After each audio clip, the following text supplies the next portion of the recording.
नमस्कार। बहुत स्वागत करती हूँ आपका अपने YouTube चैनल जीवन जागृति में। पिछले वीडियो में मैंने बात की थी, कहीं आप जाने अनजाने अपने दुर्भाग्य को तो नहीं आमंत्रित कर रहे हैं।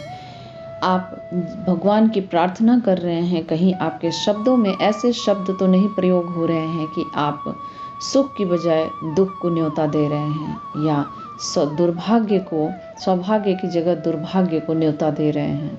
कहीं न कहीं आपकी प्रार्थना ही एक ऐसे शब्दों की शब्दावली होती है जो आपको अपने जीवन से रिलेटेड सुख और दुख के लिए उत्तरदायी होते हैं। दरिद्रता भी कई बार हम दरिद्रता नहीं चाहते हुए भी अपने जीवन में दरिद्रता को न्योता देते हैं और वो आपके ऊपर हावी हो जाता है और कहीं न कहीं हम उसकी वजह से दुख भोगते हैं या दुख का शिकार हो जाते हैं। तो आपको आज मैं प्रार्थना करना सिखाऊंगी, कैसे अपने ईश्वर से, अपने परमात्मा से प्रार्थना करें जो स्वीकार होगा ही होगा। 100% इसका रिजल्ट है, लेकिन आप अपने आप को कितना एकाग्र कर पाते हैं वो इसमें निर्भर अवश्य करता है। उसके लिए आपको बिल्कुल कंसंट्रेट होकर के ये करना पड़ेगा, बिल्कुल अपने आप को समर्पित करके आपको ये प्रार्थना करनी पड़ेगी।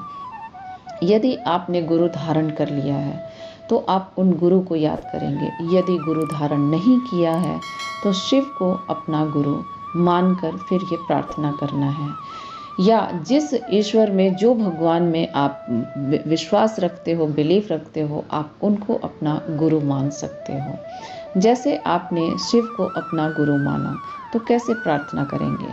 अच्छा, यहाँ मैं एक और विशेष बात आपको बता दूं कि आप कोशिश करें कि ये खुले आकाश के नीचे बैठकर करें।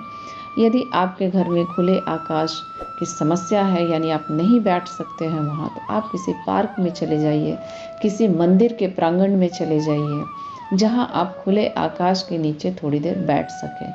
5 मिनट का ही समय आप निकालें और देखें कैसे जीवन में आपके चमत्कार होते हैं, आपकी प्रार्थना कैसे स्वीकार होती है, ईश्वर कैसे आपकी सारी समस्याओं से आपको निजात दिलाते हैं।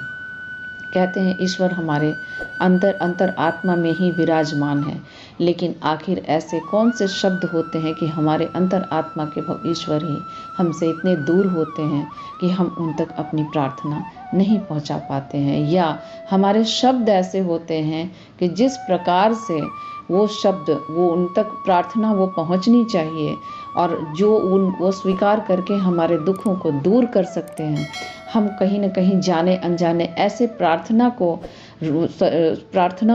कार्यान्वित करते हैं, प्रार्थना करते हैं जो हमारे लिए दुर्भाग्य का आमंत्रण होता है। यानी भगवान तो आपने जो प्रार्थना की उसके एवज में उन्होंने तथास्तु ही दिया, लेकिन आपने जो प्रार्थना करी वो कहीं न कहीं वो शब्द आपके लिए उल्टे साबित होते हैं। तो आपको कैसे करना है, यदि शिव को अपना गुरु बना रहे हैं तो कैसे प्रार्थना करनी है। आपने कैसा भी आसन लेना है जिस पे आप बैठ जाइए। आसन अवश्य लें, चाहे वो बेशक आपका एक चादर का ही टुकड़ा हो, लेकिन आप आसन अवश्य लें। बिना आसन के आप नहीं बैठें। अपने दोनों हथेलियों को खोलकर आकाश की ओर, ऊपर की ओर करना है, यानी अपने सिर से ऊपर उठा के रखना है और अपने गुरु से प्रार्थना करनी है। हे शिव, आप मेरे गुरु हैं, मैं आपकी शिष्या हूँ। यदि आप पुरुष हैं तो शिष्य का प्रयोग करेंगे, यदि आप स्त्री हैं तो शिष्या का प्रयोग करेंगे। मैं आपकी शिष्या हूँ, मुझ शिष्या पर आप अपनी कृपा बनाए रखें, मेरे सुखों की रक्षा करें, मेरे सौभाग्य की रक्षा करें। आप मेरे साथ हो, मैं दुनिया में सबसे विजयी हूँ। जिस भी क्षेत्र में मैं जा रही हूँ विजय प्राप्त कर रही हूँ। मेरा घर अन्न धन से परिपूर्ण हो गया है, हर समस्या हमसे दूर हो गई है, क्योंकि आप मेरे गुरु हो। आप मुझ पर अपना आशीष बरसा रहे हो। ऐसी छतरी लगा दी है हमारे ऊपर जो भी नकारात्मक ऊर्जा वो हमें छू भी नहीं पा रही है, और हम अत्यधिक सौभाग्यवान होती जा रही हूँ। यदि आप पुरुष हैं तो अपने जेंडर के हिसाब से ये शब्द आप खुद भी बना सकते हैं। जब अपनी हर इच्छाओं को आप कह लेते हैं और अपनी सारी इच्छाएं कहनी है ऐसे जैसे वो आपकी पूरी हो रही है, कभी भी दुख की बात आपने नहीं करनी है।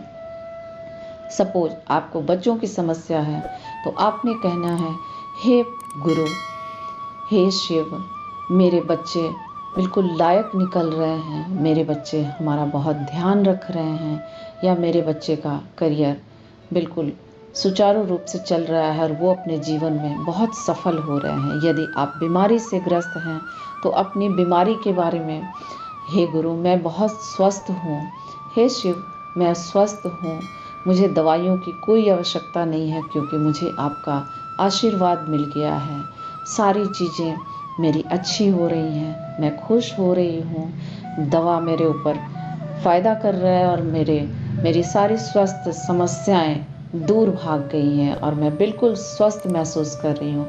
इसी प्रकार धन से रिलेटेड, संतान से रिलेटेड, स्वास्थ्य से रिलेटेड, रिश्तों से रिलेटेड जो भी आपकी समस्या है उन्हें आप ऐसे बोलें जैसे वो आपकी पूरी हो गई हैं।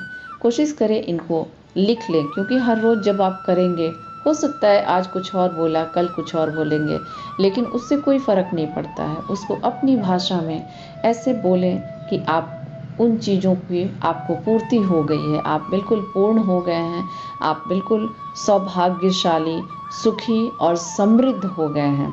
अपने जीवन में आप बहुत सफल हों, आप चारों दिशाओं से आप धन आकर्षित कर पाएँ, सम्मान आकर्षित कर पाएँ और विजय आकर्षित कर पाएँ। इस प्रार्थना को आप हर रोज़ करें। कोशिश करें कि 40 दिनों तक लगातार करें। यदि बीच में 1-2 दिन टूट भी जाता है तो आप उसको 40वें दिन के बाद उसको ऐड कर दें। जैसे 2 दिन आपने स्किप किया है तो 40 के बाद 2 दिन और ऐड करें तो 42 दिन हो जाएगा। आप ये भी महसूस करेंगे कि ये करने के बाद आप बहुत अंदर से बोल्ड और सुखी महसूस कर रहे हैं। यदि इन चीज़ों को आप अपनी हीलिंग कराते हुए यदि करते हैं तो आप पाएंगे कि आपका माइंड बहुत कॉन्सेंट्रेट हो करके इन चीज़ों को एक्सेप्ट कर पाया है और अपनी हर समस्याओं से आप दूर हो गए हैं और आप बहुत सुखी, बहुत समृद्ध और सौभाग्यशाली हो गए हैं। इसलिए मैं हमेशा आपको कहती हूँ अपनी हीलिंग अवश्य कराएं, ताकि आप अपने कर्म बंधनों से मुक्त होकर के अपनी प्रार्थना सुचारू रूप से कर पाएं और उसका प्रयोग अपने जीवन में लाकर सुखी, संपन्न और समृद्ध रहें।